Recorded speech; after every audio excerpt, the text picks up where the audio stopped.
ओम श्री गणेशाय नमः। ओम नमः शिवाय। वाहिनी संहिता एकादश खंड विद्या अवतार का कथन। श्री वेद व्यास जी ने कहा, मैं शिव, गणेश, स्वामी कार्तिकेय और सृष्टि की उत्पत्ति, पालन तथा संहार करने वाले भगवान शिव को नमस्कार करता हूँ, जिनकी शक्ति अपरंपार है और सबके गमन करने वाले तथा व्यापकता ही जिनका स्वभाव ही है। मैं उन अविनाशी शिव महात्म महादेव को शरण में हूँ। जब गंगा, जमुना और सरस्वती के संगम स्थल प्रयागराज में नैमिषारण्य में ऋषियों ने पुनः यज्ञ का अनुष्ठान किया, तो उन मुनियों ने इस यज्ञ को वृतांत सुनकर सूर्य जी को उस पर स्थान पर आए। सूर्य जी को आया देखकर सब मुनियों की प्रसन्नता का ठिकाना न रहा। उन्होंने प्रेम पूर्वक उनका आदर सत्कार और पूजन किया। मुनि वृंद उनसे प्रार्थना करने लगे, आपका आगमन शुभ हो। आप समस्त इतिहास पुराणों के ज्ञाता हमारे आश्रम पर पधारे हैं। ये हमारा अहोभाग्य है। आप हमें भी दिव्य रूप कथाओं का अमृत पान कराने की कृपा करें। मुनियों की प्रार्थना सुनकर पहले व्यास जी पुत्र सूर्य जी ने भगवान शंकर और गणेश जी का ध्यान किया और जगदम्बा पार्वती तथा अपने गुरुदेव को प्रणाम करके बोले, हे मुनियों, मैं आपको सभी विद्याओं के रूप पुराणों के प्रकट होने का वृत्तांत सुनाता हूँ। श्वेत कल्प के समय वासुदेव ने जो कहा था, उन्हीं शब्दों तथा अर्थों से युक्त, न्याय से परिपूर्ण शास्त्रों के अर्थों से शोभित तथा कर्म को पुराण कहते हैं। 4 वेद हैं, 6 शास्त्र हैं, मीमांसा, न्याय, धर्मशास्त्र, सभी पुराण आदि ये 14 प्रकार की विद्याएं हैं। आयुर्वेद, धनुर्वेद, गंधर्व वेद, अर्थशास्त्र की 14 विद्याओं में शामिल कर देने से 18 प्रकार की विद्याएं हो जाती हैं। इन विद्याओं के निर्माता भगवान शंकर ही हैं। संसार की रचना का कार्य ब्रह्मा जी को दिया गया और ये 18 विद्याएं उन्हें अर्पित कर दी गई। ब्रह्मांड की रक्षा का भार विष्णु जी को दिया गया। विष्णु ब्रह्मा जी की रक्षा करने वाले हैं और मध्यव्रत हैं। ब्रह्मा जी ने इन 18 विद्याओं को पाकर 18 पुराणों का विस्तार किया। फिर ब्रह्मा जी के 4 मुखों से 4 वेद उत्पन्न हुए। उसके बाद अन्य शास्त्रों की उत्पत्ति हुई। अतः इनको पढ़ना और समझना प्रत्येक व्यक्ति के लिए असंभव है।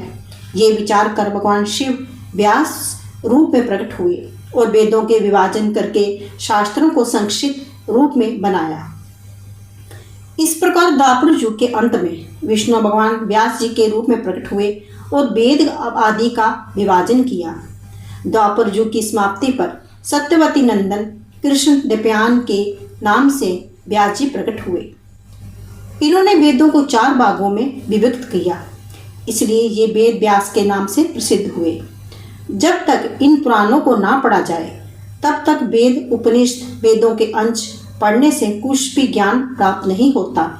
18 पुराणों के नाम इस प्रकार हैं: ब्रह्म, पद्म, विष्णु, शिव, भागवत, भविष्य, नारद, मार्कंडे, अग्नि, ब्रह्म वैवर्त, लिंग, बाराह, वामन, कुरुम, मत्स्य, गरुड़, ब्रह्मांड और स्कंद।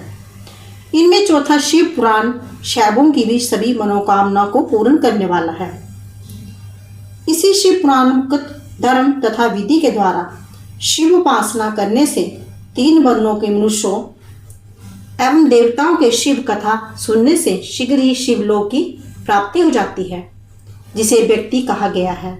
मुक्ति की अभिलाषा से शिव आराधना ही फलदायक है। ब्रह्मा जी से मुनियों द्वारा प्रश्न करना। सूर्य जी ने मुनियों को बताया, अनेकों कल्पों के व्यतीत होने पर जब 12 कल्प प्रारंभ हुआ, तब सभी ऋषियों ने विवाद छिड़ गया। विवाद में ब्रह्मा जी ने पूछा, ब्रह्म कौन है? कोई किसी की बात आता तो कोई किसी की। ब्रह्म बात कहता है, परंतु जब कोई भी निर्णय ना हो सका, तब सब ऋषि मिलजुल कर शिव जी के पास, ब्रह्मा जी के पास गए। उनको प्रणाम कर उनकी स्तुति करने लगे। ब्रह्मा जी ऋषियों पर प्रसन्न होकर बोले, हे ऋषियों, कैसा आना हुआ? ऋषि बोले, हम एक संदेह रूपी अज्ञान के अंधकार में पड़े हुए हैं और बहुत व्याकुल हो रहे हैं। अतः आप कृपा करके हमारा संदेह दूर करें। हमें ये ज्ञात नहीं कि अविनाशी, नित्य शुद्ध, चित्त स्वरूप, परिपूर्ण पर ब्रह्म परमात्मा कौन है। अपनी लीला द्वारा इस संसार को रचकर इसका पालन करता और संहार करता कौन है। इस प्रकार मुनियों का कथन सुनकर ब्रह्मा जी ने अपने आसन से उठकर शिव भगवान को ध्यान किया और ऋषियों से बोले, नैमिषारण्य की कथा। हे मुनियों, जो मन और वाणी से दूर है, जो ब्रह्मा विष्णु रुद्र आदि सब मूल इंद्रियों के साथ सबको रचते हैं, पंडित लोग जिनके परम आनंद को प्राप्त करके अभय हो जाते हैं, उनकी कृपा से मुझे प्रजापति का पद प्राप्त हुआ है। जो सूर्य, चंद्र, अग्नि, बिजली आदि को अपने प्रकाश से आच्छादित कर देता है, उन अदिति भगवान शिव को अनंत महिमा का जाना नहीं जा सकता। इनके समान और कोई दूसरा नहीं है। अपने अंदर से ही सृष्टि की उत्पन्न करते हैं और प्रलय के समय उसे अपने अंदर विलीन कर लेते हैं। वे ही सभी प्राणियों को प्रपंच में डालते हैं। उन्हें अज्ञानी, दुष्ट, पतित और अधम व्यक्ति तो देख भी नहीं सकते। केवल बाहर भक्तजन ही उनकी पूजा उपासना द्वारा अपने अंदर तथा बाहर उनके दर्शन कर पाते हैं। इनके स्थूल रूप को देवता देख सकते हैं तथा जोगी जन इनके सूक्ष्म रूप के दर्शन कर सकते हैं। इनका तीसरा रूप सूक्ष्म, अति सूक्ष्म, नित्य और अविनाशी है। इस रूप को तो अनेक भक्त व्रत के अनुकूल चलने पर देख जाते हैं। वेदों में कहा गया है कि शिव जी साधनों द्वारा प्रसन्न होते हैं। इसी तरह धर्म की अधिकता हो जाने पर उसके द्वारा ही जन्म जन्मांतरों के पापों का नाश होने पर उसे भगवान भोलेनाथ का ज्ञान सहित चंचल व्यक्ति प्राप्त होती है। ऐसा व्यक्ति संसारी विषयों से दूर होकर भक्ति भाव में प्रवृत्त हो जाता है। भाव सिद्ध हो जाने पर ध्यान कार्य में निष्ठा बन जाती है। फिर ज्ञान और ध्यान युक्त होकर मनुष्य योग में प्रवृत्त हो जाता है। वे व्यक्ति शिव समान होकर शिव धाम को प्राप्त हो जाता है। इसी कारण हे ऋषियों, तुम भी इस ब्रह्म अर्थात शंकर की कृपा प्राप्त करने की कोशिश करो। परब्रह्म परमात्मा शिव के ध्यान का अभ्यास करो। इसी के द्वारा भगवान शिव में प्रेम को प्रबल करके बढ़ते जाओ। आप लोग ऐसे करो कि देवताओं के हजारों वर्ष महायज्ञ करने का संकल्प कर लो। ऐसा करने से यज्ञ की पूर्णता भी हो जाएगी तथा तब तुम्हारे मंत्रों द्वारा आह्वान किया जाएगा। वायुदेव भी तुम्हारे पास आ जाएंगे। उसी से तुम्हें अपने कल्याण का मार्ग प्राप्त होगा। इसके पश्चात तुम लोग परम पवित्र वाराणसी चले जाना। वहां पर भगवान शंकर जगत माता पार्वती के साथ भक्तों पर कृपा करने वाले लीला करते हुए विराजमान हैं।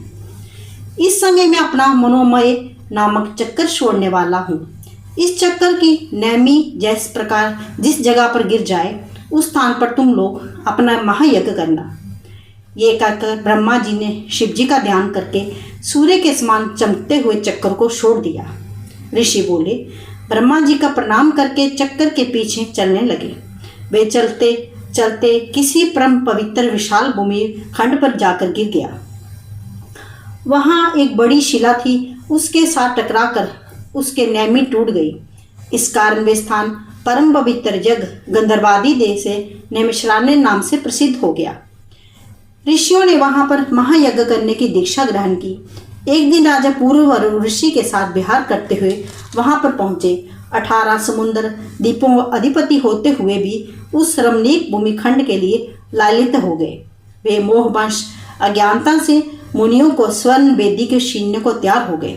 मुनियों ने क्रोध में भरकर राजा पर कुशा से प्रहार कर दिया। ये वे भूमि है जिस पर बैठकर ब्रह्मा जी ने पहले सृष्टि की रचना की। इस भूमि खंड को पाकर मुनि लोग बहुत प्रसन्न हुए।